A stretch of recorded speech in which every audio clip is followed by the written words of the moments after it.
देखिए, वेद व्यास के लड़का सुखदेव मुनि जन्म लेते ही नहीं थे, माँ के गर्भ में ही बहुत दिनों तक छिपे रहे।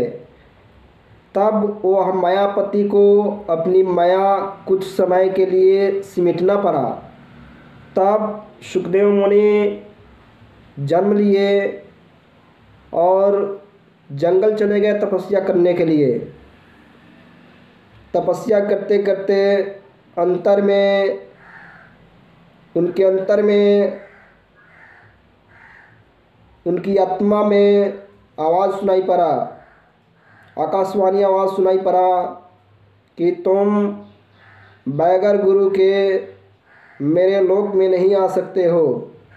यदि तुम्हें मेरे लोक में आना है तो तुम्हें गुरु करना होगा। वेद व्यास के लड़का सुखदेव मुनि जब आकाशवाणी आवाज़ को सुना तो निराश होकर जंगल से घर लौट आया। वेद व्यास से अपनी बात बताई सुखदेव मुनि ने।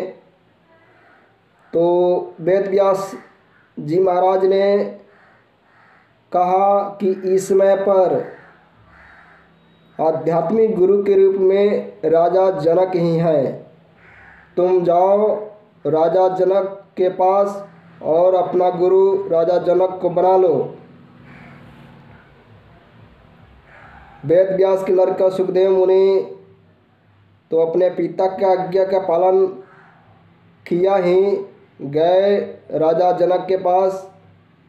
लेकिन मन में सोचने लगा कि मैं जात के ब्राह्मण और ये जात के क्षत्रिय, राजा जनक जात के क्षत्रिय, ये तो मेरे जाति से छोट है, नीच है, और मैं अपने जाति का ऊंच हूँ, बड़ा कुल का हूँ।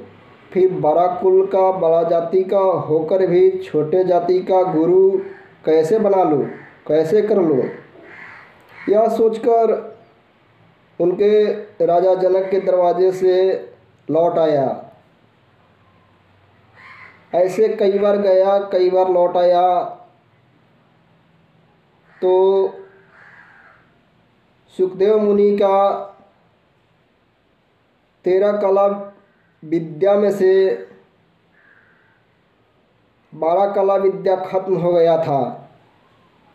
उस समय पर नारद ऋषि धरती का सर्वशक्तिमान महापुरुष थे।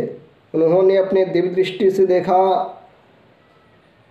तो सोचा कि अगर एक बार सुखदेव मुनि राजा जनक का निंदा करके वापस आएगा तो इनका 13 विद्या यानी खत्म हो जाएगा। इनकी तपस्या की 13 विद्या, 13 कला खत्म हो जाएगा कि इनको बचाया जाए।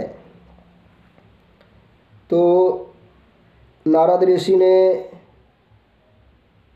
मजदूर का भेष बनाकर और जिस रास्ते से सुखदेव मुनि राजा जनक के यहाँ आता जाता था उस रास्ते में नाला पड़ता था।